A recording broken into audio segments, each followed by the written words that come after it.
اگر کہو تو ہم تمہارا ساتھ دیتے ہیں اس سے لڑنے کے لیے، حضرت معاویہ نے اس کو جواب دیا، کہا یہ سب آپسی ہمارے اختلافات ہیں، تم کیا سمجھتے ہو؟ تم ہمارا ساتھ دو گے؟ حضرت علی اگر تمہارے خلاف حملہ کریں گے تو میں ان کا ایک ادنا سپاہی بن کر کے ان کے ساتھ لڑوں گا تمہارے خلاف۔ یہ عیسائی بہلا رہے تھے ان کو، حضرت معاویہ کو۔ تو صحابہ کے درمیان جو اختلاف تھے وہ دشمنی والی نہیں تھی، دنیا کی بنیاد پر نہیں تھی، دنیا داری کی بنیاد پر یا خلافت اور اقتدار اور حکومت کے نام پر وہ اختلافات نہیں تھے، ان کے نظریاتی اختلاف تھے۔ وہ کچھ سمجھتے تھے، وہ کچھ سمجھے، حق کو قائم کرنے کے لیے، عدل اور انصاف کو قائم کرنے کے لیے، دین کو قائم کرنے کے لیے ہر کوئی سوچتا تھا کہ ایسا ہونا چاہیے، وہ سوچتا تھا نہیں ایسا ہونا چاہیے۔ تو وہ نظریاتی اختلاف تھے، اسی لیے سلف نے یہ اصول اور منہج بنایا ہے کہ وہ اجتہادی غلطی ہے، ہمیں ان کے معاملات میں اپنی زبان کو خاموش رکھنا چاہیے، لگام لگانا چاہیے، ہمیں نہیں چھیڑنا چاہیے اور ان کو دو پارٹی نہیں بنانا چاہیے کہ یہ علی کی پارٹی ہے، معاویہ کی پارٹی۔ ایسا جو کرے گا وہ صحابہ کا دشمن ہوگا، اور یقیناً جو آج کل ایسا کر رہے ہیں وہ صحابہ کے دشمن ہیں۔ وہ یا تو روافض اور شیعہ ہوتے ہیں یا ان کے غلام ہوتے ہیں، انہی کے فیور والے ہوتے ہیں، انہی کی حمایتی ہوتے ہیں، شیعوں کی حمایتی ہوتے ہیں، روافض کے حمایتی ہوتے ہیں، جو صحابہ کرام پر کیچڑ اٹھاتے ہیں، ان کے درمیان اختلاف کو بیان کر کے ہوا کھڑا کرتے ہیں، انہوں نے ایسا کیا، انہوں نے ویسا کیا، انہوں نے ویسا کیا۔ کیا سلف یہ نہیں جانتے تھے جنہوں نے حدیثوں کو چھان پھٹک کر کے اکٹھا کیا؟ تم لوگ کہاں سے بیان کرتے ہو؟ انہی حدیث کی کتابوں سے بیان کرتے ہو لا کر کے۔ صحابہ کرام کیا نہیں جانتے تھے؟ بعد میں جو محدثین بڑے بڑے گزرے جنہوں نے حدیثوں کو لکھا ہے، اکٹھا کیا اپنی کتابوں کے اندر، کیا وہ نہیں سمجھتے تھے کہ معاویہ کیسے تھے، علی کیسے تھے؟ انہوں نے کیوں نہیں لکھا ان کے خلاف؟ ان کے خلاف کیچڑ انہوں نے کیوں نہیں اچھالا؟ غلط ہے۔ وہ سب آپس میں بھائی بھائی تھے، اجتہادی غلطی جیسے آپس میں ہوتی ہے ان کے درمیان بھی ہوئی تھی، اور وہ نظریاتی اختلاف سے وہ سب حق اور انصاف کی بنیاد پر اختلاف کیے تھے۔ اس لیے صحابہ کرام کے بارے میں یہ نظریہ رکھنا کہ اللہ رب العالمین ان سے راضی ہے، وہ اللہ سے راضی ہیں۔ اگر وہ لوگ ناحق پر ہوتے، اللہ تعالیٰ عالم الغیب ہے، وہ سب کچھ جانتا ہے، وہ ان کی مغفرت کا وعدہ نہ کرتا، رضی اللہ عنہم ورضوا عنہ نہیں کہتا ان کے بارے میں۔ اللہ تعالیٰ نے قرآن میں لکھ دیا ہے قیامت تک وہ قائم رہے گا، وہ قرآن باقی رہے گا جس کے اندر صحابہ کرام کی مغفرت کا وعدہ ہے۔ تو اللہ تعالیٰ کو پتا تھا کہ یہ لوگ اختلاف آپس میں کریں گے اور حق سے ہٹ جائیں گے، بھٹک جائیں گے، تو ہم ان کی مغفرت کا وعدہ کیوں کریں؟ تو انہوں نے جو اختلاف کیا وہ نظریاتی اختلاف تھا، وہ عدل اور انصاف کو قائم کرنے کے لیے تھا، ان کی اپنی اپنی سوچ تھی، ان کا اختلاف دنیاوی بنیاد پہ نہیں تھا، اقتدار کے لیے نہیں تھا، حکومت کے لیے نہیں تھا، یہ ہم کو سمجھنا ہوگا۔ اس لیے صحابہ میں کسی کو بھی ہم بہت الزام نہیں ٹھہرائیں گے، ہم دو پارٹی نہیں بنائیں گے کہ فلاں کی پارٹی ہے فلاں کی پارٹی ہے، سب آپس میں بھائی بھائی، سارے صحابہ چاہے چھوٹا ہو یا بڑا ہو، سارے صحابہ کے بارے میں ہم کو اپنی زبان خاموش کر، ہمیں ان سے جو لینا ہے وہ طریقہ دینا، ہمیں ان سے دین سیکھنا۔ صحابہ نے دین کو ہم تک پہنچایا ہے۔ جو دوسرے لوگ اتنے صحابہ کے دشمن آپ کو ملیں گے، آپ دیکھیں گے وہ اصل میں دین کے دشمن ہیں۔ جتنے مستشرقین ہیں، یعنی جو عیسائی بڑے بڑے علماء جنہوں نے دین کو سیکھ کر کے، دین اسلام کو سیکھ کر کے انہوں نے دین کے اندر کیڑے نکالے ہیں، دین پر اعتراضات کیے ہیں، ظاہر سی بات ہے جب تک آپ سیکھیں گے اعتراض نہیں کر سکتے۔ انہوں نے دین پر اعتراض کیے، سب سے پہلے انہوں نے اعتراض کس پر کیا؟ صحابہ پر اعتراض کیا، وہ ایسے تھے، وہ ایسے۔ کیا مقصد ہے؟ حضرت عائشہ پہ الزامات، ابو ہریرہ پہ الزامات، معاویہ رضی اللہ عنہ، عمرو بن عاص ہے، فلاں ہے فلاں ہے، اعتراضات۔ مقصد جانتے ہیں کیا ہے؟ کیونکہ قرآن اور حدیث کو انہوں نے ہم تک پہنچایا، قرآن کو انہوں نے جمع کیا، حدیث کو انہوں نے جمع کیا، دین کو پہنچانے والے وہ ہیں، پہلا واسطہ ہیں وہ۔ یہ کہتے ہیں کہ جب ہم پہلا واسطہ ہی مجروح کر دیں گے، ان کو غیر معتبر بنا دیں گے، تو یہ دین اسلام مشکوک ہو جائے گا، غیر معتبر ہو جائے گا۔ جتنا ہم کو چاہے نماز، روزہ، حج، زکوٰۃ، جتنی عبادات ہیں، جتنے احکامات ہیں، جتنے اخلاقیات ہیں، ساری چیزیں جو مسلمانوں کا در امتیاز ہے، یہ ساری چیزیں آپ کو کہاں سے ملی؟ آپ کوئی بات جب دین کی بتاتے ہیں تو کہتے ہیں حضرت ابو ہریرہ نے کہا کہ اللہ کے رسول نے فرمایا، کسی نہ کسی صحابی کا واسطہ آپ دیتے ہیں، اور کوئی بھی دین کی بات آپ بتاتے ہیں تو کسی نہ کسی صحابی کا آپ واسطہ دیتے ہیں۔ اس کا مطلب کیا ہوا؟ جب اس واسطے سے آپ دشمنی کر لیں گے، اس واسطے سے جب آپ کو دشمنی ہو جائے گی، آپ کہیں گے یہ تو اچھا آدمی ہے کہ ہم اس کی حدیث نہیں لیں گے۔ ابو ہریرہ سب سے زیادہ حدیث روایت کرنے والے، جب انہیں کو آپ غلط سمجھنے لگیں گے تو آپ ان کی حدیث لینا چھوڑ دیں گے، کہیں گے جب یہ آدمی ہے ہی نہیں صحیح تو اس کی بات بھی کیسے سے، اس کا واسطہ ہی غلط ہے۔ تو جو دشمن ہے اصل دین کے، وہ سب سے پہلے صحابہ سے دشمنی کرے، کہتے ہیں ان کو غیر معتبر بنانا، اس لیے انہوں نے صحابہ پر جرح کرنے کے لیے، غیر معتبر بنانے کے لیے، ان کی مقبولیت کو ختم کرنے کے لیے انہوں نے بے شمار قصے اور کہانیاں کہی صحابہ کے خلاف، انہوں نے دشمنی پیدا کرنے کے لیے حضرت علی حضرت معاویہ کے درمیان مختلف قصے اور کہانیاں ان لوگوں نے تیار کی ہیں، اور اسی کو پورا پھیلایا جاتا ہے، اسی کو پھیلایا جاتا ہے کہ حضرت معاویہ ایسے تھے، حضرت عمرو بن عاص ویسے تھے، ابو ہریرہ ویسے تھے، فلانے ایسے تھے، دھماکے ایسے تھے۔ آپ کو بہت ساری کتابوں میں یہ ساری چیزیں مل جائیں گی، جو پوری کی پوری جھوٹی کہانیاں ہیں، تاریخ کی کتاب ہے موجود، اور کی کوئی سند نہیں ہے، وہ نہ صحیح ہے، نہ کوئی اصل ہے، نہ بنیاد ہے، سب کچھ لکھ دیا گیا ہے۔ خلافت و ملوکیت میں ایسے ہی جنہوں مودودی صاحب کی ہے انہوں نے سب لکھ دیا، کہتے ہیں کہ ہم نے کتابوں سے نقل کیا، کتابوں سے شیعہ بھی نقل کرتے ہیں، کتابوں سے عیسائی اور یہودی بھی نقل کر کے دین اسلام کو بدنام کرتے ہیں۔ تو یہ کہنا کہ ہم نے کتابوں سے نقل کیا ہے، اگر ہم نے غلط کیا ہے تو فلاں کو پہلے غلط کہو، یہ بالکل بیوقوفی کی بات ہے۔ انہوں نے تو اپنے اس کتاب میں یہ بھی لکھا ہے کہ میں نے کتاب پڑھی ہے ابن تیمیہ کی، جنہوں نے صحابہ کے فیور میں کتاب لکھی ہے، منہاج السنہ بہت بڑی کتاب ہے، 6 جلدوں میں ہے۔ میں سمجھتا ہوں کہ اگر کوئی صحابہ کے بارے میں سمجھنا چاہتا ہے، اور صحابہ کے خلاف نے جو اعتراضات جو لوگ کیے ہیں، خاص طور سے شیعہ نے، ایک شیعہ نے کتاب لکھی تھی، اس کا انہوں نے جواب لکھا، 6 جلدوں میں کتاب ہے۔ صحابہ کی حقیقت جو سمجھنا چاہتے ہیں، ان کی فضیلت اور دین اسلام میں ان کی اہمیت جو سمجھنا چاہتے ہیں، وہ ابن تیمیہ رحمۃ اللہ علیہ کی کتاب پڑھیں، منہاج السنہ۔ یہ مودودی صاحب کیا کہتے ہیں، ہم نے ان کی کتاب پڑھی ہے، شاہ اسماعیل شہید نے جو کتاب لکھی ہے تحفہ اثنا عشریہ، اس کو بھی میں نے پڑھی ہے۔ یہ بھی جو انہوں نے صحابہ کی فضیلت میں کتاب لکھی، تحفہ اثنا عشریہ، فارسی زبان میں، لیکن اردو زبان میں اس کا ترجمہ ہو گیا۔ ابو بکر ابن العربی مالکی، ایک اندلس کے بہت بڑے عالم دین، انہوں نے کتاب لکھی العواصم من القواسم، صحابہ پر جو اعتراض ہیں اس کا انہوں نے جواب دیا، مختصر کتاب ہے۔ انہوں نے حضرت عثمان پہ کیا اعتراض ہے، حضرت معاویہ پہ کیا اعتراض ہے، فلاں پہ کیا اعتراض ہے، انہوں نے نکات کی شکل میں، نقطے کی شکل، پوائنٹ ٹو پوائنٹ انہوں نے جواب دیا باقاعدہ۔ فلاں صحابی پر کتنے کتنے اعتراضات ہیں، شیعوں نے کتنے اعتراض کیے، اور دوسروں نے کتنے اعتراض کیے، خوارج نے کتنے اعتراض کیے۔ آپ دیکھیں کہ بھائی پرانے زمانے میں، آج نہیں جو لوگ اعتراض کر رہے ہیں، پرانے زمانے میں لوگ اعتراض کرتے تھے، جو اس وقت شیعہ اور خوارج پائے جاتے تھے، اور ان کا جواب سلف نے دے دیا صحابہ کے دفاع میں۔ مولانا مودودی کیا کہتے ہیں، میں نے ان لوگوں کی کتابیں پڑھی ہیں، انہوں نے ایک طرفہ کام کیا ہے، مطلب یعنی صحابہ کا دفاع کیا۔ اس طرح جو لوگ دفاع کرتے ہیں ان کو وکیل صفائی کہا جاتا ہے، جبکہ حقیقت یہ ہے کہ تاریخ کا جائزہ لینا چاہیے، اور اس کے بعد دونوں طرف کی باتوں کو دیکھنے کے بعد فیصلہ کرنا چاہیے، اور میں نے اپنی کتاب میں ایسے ہی کیا۔ مطلب یہ ہے کہ جو صحابہ کا دفاع کرتے ہیں ان کو انہوں نے وکیل صفائی بنا دیا۔ تو ایک اہل سنت مسلمان جو سچا مسلمان ہوگا، وہ صحابہ پر اعتراض کوئی کرے گا تو اس کا جواب نہیں دے گا تو اور کیا کرے گا؟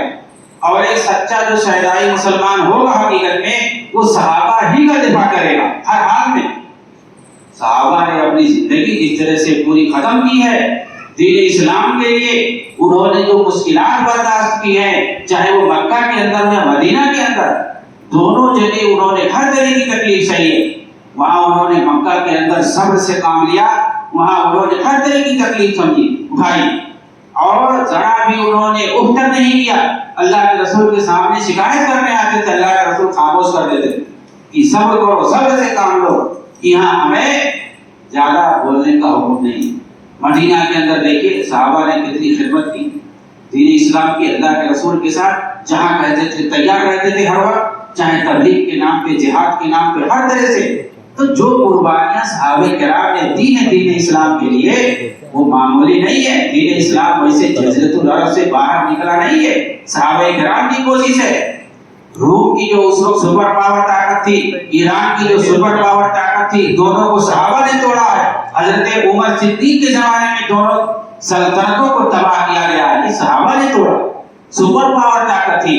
ویسے یہ ایران والے عمر بن خطاب کے خلاف نہیں ہیں، ان کو سب یاد ہے کہ ہماری خلافت اور سلطنت کو ان لوگوں نے توڑا ہے، اسی لیے وہ جو ہے مخالفت کرتے ہیں، دشمنی کرتے ہیں صحابہ کی۔ حضرت عمر کی آپ دشمنی کرو گے، ابو بکر سے دشمنی کرو گے، تمام صحابہ سے دشمنی کرو گے، باقی کون بچے گا؟ یہ لوگ کہتے ہیں کہ سب مرتد ہو گئے تھے، ارے مرتد ہو گئے، دین اسلام کو پہنچایا کون ہم تک؟ تو ہم لوگ اگر کوئی بھی صحابہ کے خلاف بولتا سمجھ لو کہ شیعوں کا وہ ساتھ دیتا ہے۔ انہوں نے دین کو ہم تک پہنچایا ہے، ساری مشقتیں اور پریشانیاں برداشت کی، انہوں نے اپنے لیے کیا بنایا؟ کچھ نہیں بنایا، انہوں نے ساری محنت کی ہے صرف اور صرف دین کی تبلیغ کے لیے۔ انہوں نے دین کو یہاں ہندوستان تک پہنچایا ہے۔ صحابہ کے زمانہ میں، حضرت عثمان کے زمانہ میں، اور اس کے بعد بنو امیہ کے زمانہ میں اسلام یہاں تک آ چکا ہے، اور بنو امیہ کے دور میں صحابہ کرام موجود تھے، انہوں نے جہاد کیا ہے۔ بنو امیہ کا پورا دور یہ کتاب و سنت کے مطابق تھا۔ اس وقت یہ ساری تقلیدی جماعتیں کوئی نہیں تھی، یہ سارے خرافات شیعوں کے، خوارج کے، تقلیدیوں کے، وہ کچھ نہیں تھا۔ یہ سب بعد میں عباسی دور کے بعد، اس وقت ان کے سامنے صرف قرآن و حدیث۔ اس لیے آپ دیکھیں کہ بنو امیہ کے زمانے میں مسلمان جہاں جہاں گئے وہاں پر اسلامی تہذیب اور عربی زبان، اسلامی ثقافت، قرآن و حدیث ہر جگہ پھیل گیا۔ افریقہ سے لے کے اندلس تک، اسی طرح سے چین سے لے کر ہندوستان تک، ہر جگہ قرآن حدیث کا غلبہ۔ اس وقت ان کے ساتھ مجاہدین ہوتے تھے، ان کے ساتھ علماء اور فقہاء ہوتے تھے، ان کے ساتھ صحابہ تابعین ہوتے تھے، یہ لوگ ان کے ساتھ رہتے تھے، یہی سارے مجاہدین تھے، ان لوگوں نے دین کو پہنچایا ہے۔ اور آج اسی زمانے کو ٹارگٹ کیا جائے، جنہوں نے پورے دین کو پورے دنیا میں پھیلایا ہے۔ اندلس کو فتح کس نے کیا ہے؟ بنو امیہ کے زمانے میں فتح کیا گیا ہے۔ یہاں محمد بن قاسم کس کے زمانے میں آیا تھا سندھ پر حملہ کرنے کے لیے؟ بنو امیہ کا وہ ابتدائی دور تھا، 100 ہجری سے پہلے آیا، 90 ہجری کے آس پاس آیا۔ تو یہ سب بنو امیہ کے زمانے میں سب ہوا، خلافت راشدہ کے زمانے میں ہوا، اور لوگ اسی کو زمانے کو ٹارگٹ کرتے، صحابہ پہ الزام لگائیں گے، تابعین پہ الزام، یہ بنو امیہ ایسے تھے ویسے تھے، جنہوں نے دین کو ہم تک پہنچایا، جن کی بنیاد پر ہم مسلمان ہوئے، انہوں نے دین کو ہم تک پہنچایا۔ آج انہیں کو بدنام کیا جاتا ہے۔ تو دین کو، تاریخ کو، سیرت کو، ساری چیزوں کو سمجھنا ہوگا، تو اس کو جو ہمیں فہم صحابہ کے مطابق، سلف کے مطابق انہوں نے کیسے کی۔ تو میں یہ بتا رہا تھا کہ خلافت و ملوکیت میں دیکھیں انہوں نے کیا ہنگامہ کیا، صاف صاف انہوں نے لکھ دیا، اپنے دل کی بات بتا دی کہ ان لوگوں کی کتابیں میں پڑھی، یہ لوگ اکیلے صفائی کا کام کیے، یعنی ابن تیمیہ، شاہ اسماعیل سعید یا ابو بکر ابن عربی، یہ لوگ جنہوں نے صحابہ کا دفاع کیا، اور یہ تینوں کتابوں میں کہتا ہوں کہ یہ صحابہ کرام کے منہج کو سمجھنے کے لیے کافی ہے۔ اور جتنے لوگ دشمنان صحابہ جو صحابہ پر اعتراض کرتے ہیں، ان سب کا جواب ان تینوں کتابوں میں موجود ہے، چاہے وہ منہاج السنہ ابن تیمیہ کی، یا ابو بکر ابن عربی کی العواصم یا القواسم، یا اسی طرح سے شاہ اسماعیل سعید کی ہو تحفہ اثنا عشریہ، سب ان کا جواب دیا گیا ہے، اعتراضات کا جواب دیا گیا ہے۔ اور ایک آدمی آ کے کہہ رہا ہے کہ وہ اکیلے صفائی کا کام کرے، کیا مطلب؟ یعنی صحابہ پر اعتراض کوئی کرے اور ایک مسلمان خاموش ہو کے بیٹھا ہے؟ ایک شیعہ، ایک عیسائی، ایک دشمن صحابہ پر اعتراض کرے اور ہم خاموش بیٹھا ہے، ان کا ہم دفاع نہ کریں، ان کی طرف سے ہم صفائی نہ پیش کریں، تو کس کے لیے صفائی پیش کریں گے؟ ابن سبا کے لیے، یہودیوں کے لیے، خارجیوں کے لیے، شیعوں کے لیے ہم صفائی پیش کریں گے جو صحابہ کو مرتد مانتے ہیں، امہات المومنین کو گالیاں دیتے ہیں، ان کی ہم صفائی پیش کریں گے؟ ہاں، ان کی صفائی پیش کی ان لوگوں نے، انہی کا دفاع کیا ان لوگوں نے۔ آج اسی لیے کنٹل کے حساب سے مارکیٹ میں ان کی کتابیں فارسی زبان میں چھپ کے بک رہی ہیں کہ دیکھو یہ سنی عالم ہے، ہمارا دفاع کر رہا ہے، اس کا مطلب ہم لوگ حق پہ ہیں۔ سنی عالم لکھ رہا ہے صحابہ کے خلاف، جو ہم لوگ لکھتے ہیں وہی لوگ بھی لکھ رہے ہیں۔ کوئی ایران کا جب بڑا کونسل آتا ہے، کوئی سفیر آتا ہے، کوئی بڑا مہمان آتا ہے، یہ لوگ وہی کتاب ان کو تحفے میں دیتے ہیں، لے جاؤ ہماری طرف سے، یہ ہم نے خدمت کیا ہے، تمہاری خدمت کی ہماری، ان کو دیا جاتا ہے۔ تو ایسی ساری کتابیں ان لوگوں نے لکھی ہیں۔ تو منہج ہمیں کہاں سے سیکھنا؟ ابن تیمیہ کی کتاب پڑھو، ابن قیم کی کتاب پڑھو، ابن کثیر نے جو تفسیر میں کتاب لکھی ہے، اور آج کے دور میں جو ان لوگوں کا منہج اپنائے ہوئے ہیں، ان کے منہج میں جو لوگ چل رہے ہیں، انہی کے منہج پر ہمیں چلنا ہوگا، تو ہمارا منہج صحیح ہو جائے گا۔ ہم دین اسلام کو کتاب و سنت سے ویسے ہی سمجھیں گے جیسے صحابہ اور سلف نے سمجھا ہے۔ اپنی رائے اور اپنے من سے ہم اسے سمجھنے کی کوشش کریں گے تو مختلف صورتوں میں، مختلف کھڈیوں میں بھٹک جائیں گے، ہم کہیں بھی نہیں رہیں گے۔ اللہ رب العالمین ہمیں دین اسلام کو کتاب و سنت کی روشنی میں صحابہ کے فہم اور سلف کے فہم کے مطابق سمجھنے کی توفیق عنایت فرمائے۔ آمین۔ وآخر دعوانا الحمدللہ رب العالمین۔